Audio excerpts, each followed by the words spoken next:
today's episode of Amplify, the podcast with the Association for Accounting Marketing. My name is Chuck Summers, Director of Practice Growth with MCM CPAs and Advisors, and I'm your host today. When you look in the mirror, do you see an ordinary marketing or business development professional, CPA, or managing partner staring back at you? Or do you see someone with depth, personality, interesting hobbies, lovable quirks, and a range of other qualities that are uniquely yours? Human beings are complex organisms, and the qualities that make us different as individuals are the same qualities that help shape who you are as professionals. The trick is to let the complex, interesting, and quirky side shine through. You never know, just by showing a little bit more of the parts that make you you will lead to more genuine interactions and stronger relationships, and ultimately more business in all aspects of your life. On this episode of Amplify, corporate culture change agent John Garrett will talk about the What's Your And brand and how professional service professionals can use their ands to drive growth. So with that, John, welcome to Amplify. Hey, thanks so much, Chuck. I'm excited to be here. Yeah, and I'm very excited to have this conversation as I've read your recent book, and we'll talk about that during this episode.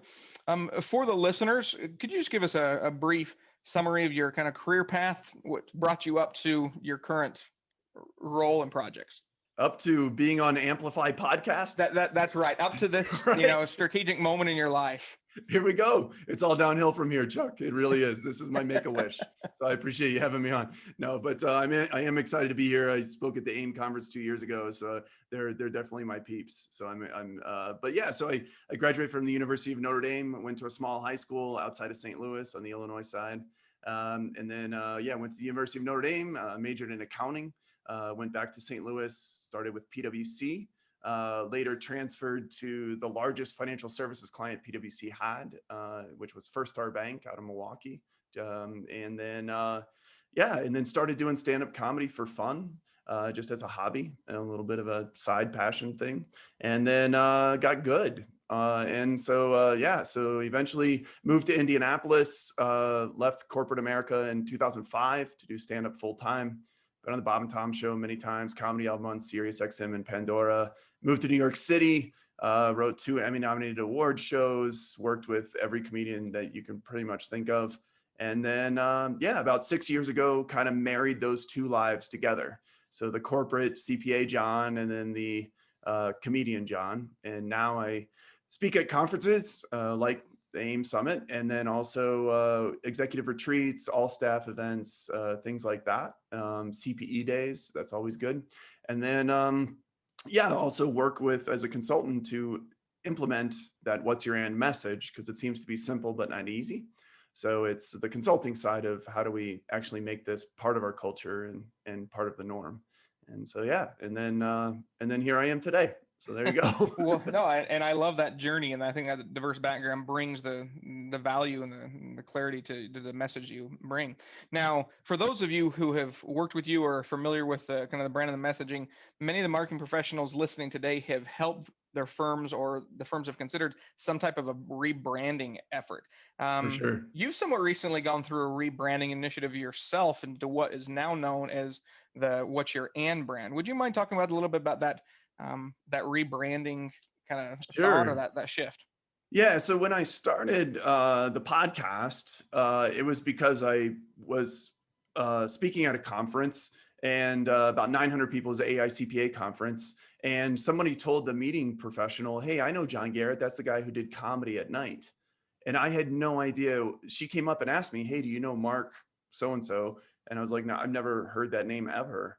And so I did some homework, and he was in my first PwC office 12 years before that.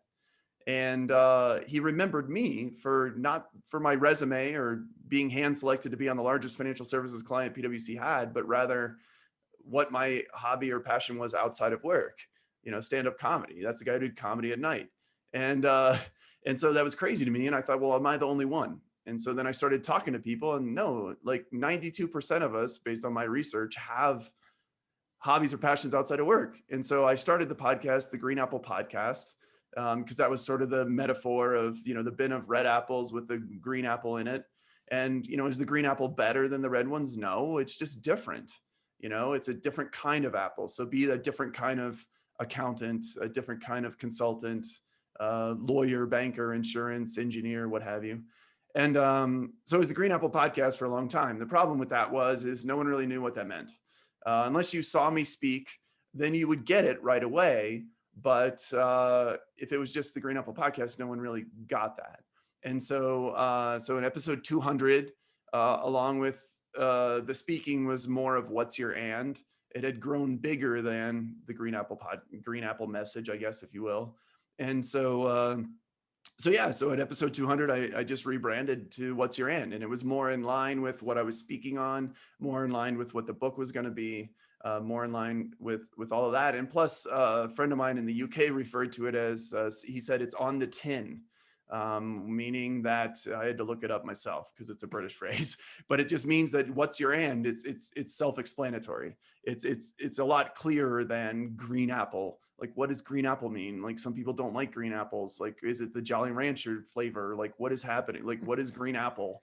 And So where what's your and clarity is a little simpler. And it's almost one of those phrases where when you hear it, you're like, yeah, I've heard that before, even though you probably haven't.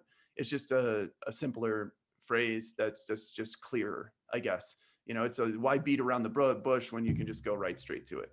And I think for marketing professionals, I think, sometimes the most creative ideas are the simple ideas. And we'll, getting into that in the concept of For sure. what's your and is you don't have to overcomplicate it. And sometimes the most distilled, direct message is the best. So Absolutely. For our listeners, John, you talk about your keynote. You have a podcast, successful podcast, and also now your new book called What's Your And.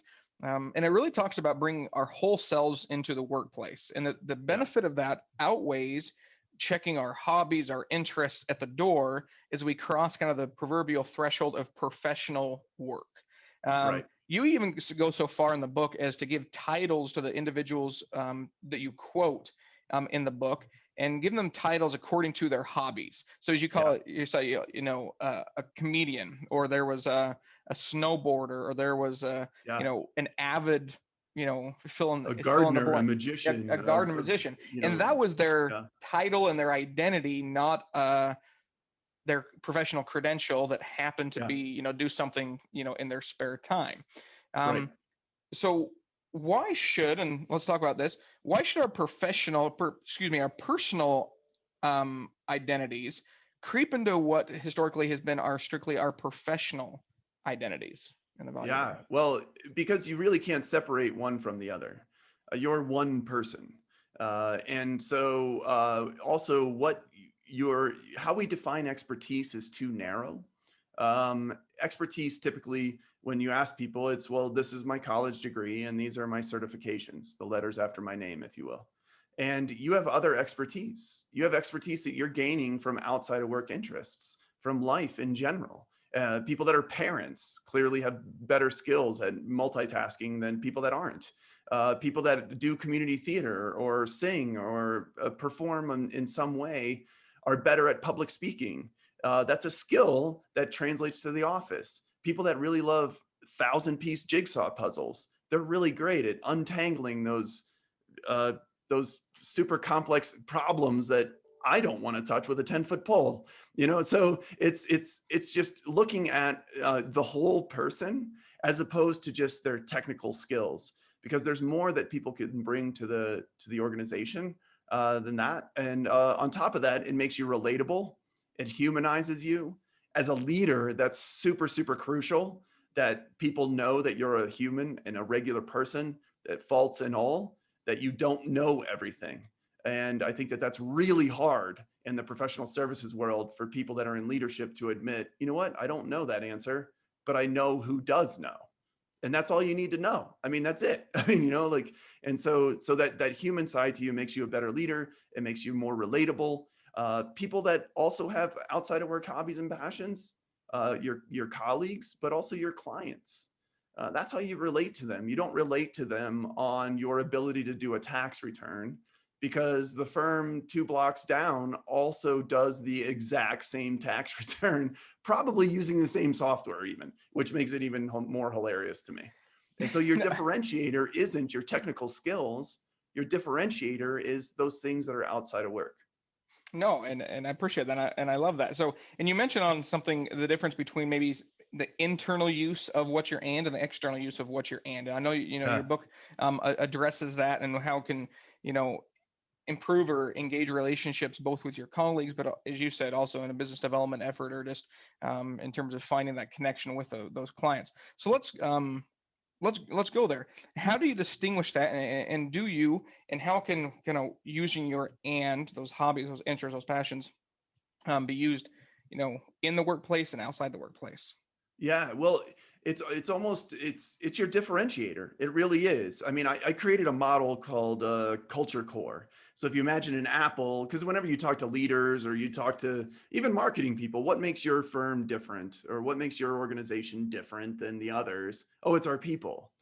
But it's not your people, it's your people's personalities and outside of work passions. That's the differentiator. Because if I take your tax department and I remove everyone and I replace them with new people that have the same degrees and same certifications and same niche experience, the tax returns get done the same, but it's a completely different department. So it's not the technical skills, it's those personalities and those passions outside of work. And so that's your differentiator. So you need to lean in on that. You need to shine a light on that. You need to celebrate that. And internally, that just helps you attract and retain talent because it shows that you care about the whole person. Like when I would go and perform comedy on a weekend and then I would come back on Monday morning and people would be like, oh, how are the shows at so and so? That means that you care about me as a person. It's not, hey, can you get this work done? It's, wow, let's take 5 minutes to find out how your life is and what really lights you up. And so, that's makes you just feel appreciated. And then that's turnover is going to be lower, engagement's going to be higher because you care and then they're going to care back. So internally there's that. And I love the example you shared earlier when you were speaking at the AICPA conference. That when people don't remember, like I remember how well you feel, completed that tax return, but they Right. did remember, something, a connection that they had with you, Exactly. and whether that's especially now, some professionals they just they put the hours in the seat and they feel that Yeah. they work all day every day, and so their professional identity is their identity, and they Yeah. don't feel. Or some people say, well, that's great, but okay, John, you're a comedian. Some people have a great voice or play musical instruments, or some people Yeah.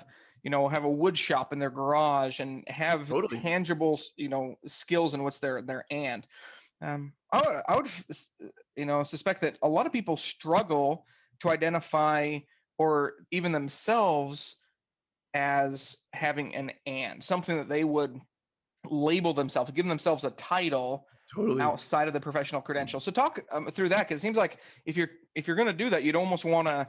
Is it optional, or is it like no? You try to dig that out of everyone, you know, Yeah. in the firm. There's a lot to unpack in that because that was a really great deep question there. So first of all, the people where their whole identity is work, that's fine. That's fine. But just know that you're 8% of the population. And for too long, that 8% has bullied the 92% to think you have to act this way. And you don't. You're actually a better professional and a more successful professional if you have these outside of work passions and you share them. Study done at Duke University shows that people that have more dimensions to their life, less prone to anxiety and depression, which was huge before, during the pandemic, absolutely crucial, mental wellness. People that at Northwestern University, they did a study that found that people that separate their work life from their home life make less moral decisions at work because they think, oh, well, if I make a shady decision at work, that doesn't make me a bad parent or a bad friend. Yeah, it does. It does because one is the same. And so clearly those two things would make you a better professional. And so having these outside of work interests is huge. Number two, when you go to retire, some of these organizations I go consult with, I have these partners that I'm getting ready to retire in 5 years and I don't know what I'm going to go do. Wow. Like that is super scary to me. You're, late 50s, early 60s, and you have more money than you know what to do with, and you're not going to know why you're going to get out of bed in the morning. Like that's crazy. So not only does it help you while you're working, but I'm preparing you for retirement. So you're welcome, everybody. But I mean, there's life, and who you are is so much more than what you do. I mean, your work identity is maybe 10 or 15% of who you are as a person. There's the whole rest of your life. There's family and faith and friends and these other interests that you have. And it's too easy. Professionalism lets us slip down that slippery slope to allow work to become our whole identity. And that's not true. That's why in my book, I label people with what their and is, because that's really who they are. That's what they're doing with their free time. And yeah, you're good at your job and you like your job. Absolutely. But there's something else as well. And that's why it's an and not an or. And that goes back to the other part of your question, which was, labeling yourself. It's not something you do professionally. It's not something you make money at. If anything, it's something you spend money on. You spend money to go skiing. You spend money to go to the movies. You spend money on paint to paint your canvases. I love asking people, would you pay me to audit my company? And they're like, no. And I'm like, well, then clearly that's not a passion. Because, if you're spending your money and your time on something, then you're really into that. And that really lights you up. And so instead of labeling yourself with that, just say the phrase, I enjoy painting. I enjoy woodworking. Are you good at it? Who cares? It doesn't matter. You're not doing it for other people's approval. You're doing it solely because you enjoy it. And so that's cool. And we're not in 7th grade anymore where people are going to pick on you because you make kombucha or you run marathons or you whatever you love to do. It's cool. It's interesting. I once spoke at a firm all staff event, and I asked, who has the most boring outside of work hobby here? And a lady raised her hand, and I said, what is it? And she said, genealogy. And a lady from the other side of the room yells out, that's not boring. I do it too. And come to find out, they sat like 6 cubes apart for years and had no clue that both of them loved genealogy. And deep down inside, I secretly hope that in like the 1500s, they're somehow related, because that would be like hilarious to me. But that's just, there's so many facets and interesting things to people that, the brain science gets involved with norepinephrine and oxytocin. And that's where true trust and bonding happens. And it's just, that's your differentiator. So for those listeners, I want you to rewind this about 2 minutes and listen to what John just said twice, 3, 4 times over. And if that does not give you encouragement and identity, and just to follow what you enjoy doing, and recognize that that's okay, and to be open and frank and realize that there's probably a lot of other people that enjoy doing it too, and you don't have to hide it under a basket. So John, that was a powerful yeah, I might need to go re-listen because I'm not even sure what I said, to be honest. So well, it's a good practice there. Now, the AIM membership, and those are listening, represent a broad swath of firms and individuals, both geographically, in terms of the firm size, in terms of the entity structure, all that. Does the size, location, and other factors really make a difference in the way that they try to implement or adopt kind of an and culture and promoting this? Yeah. I mean, first of all, it's doable everywhere. So you just have to do it in your own way.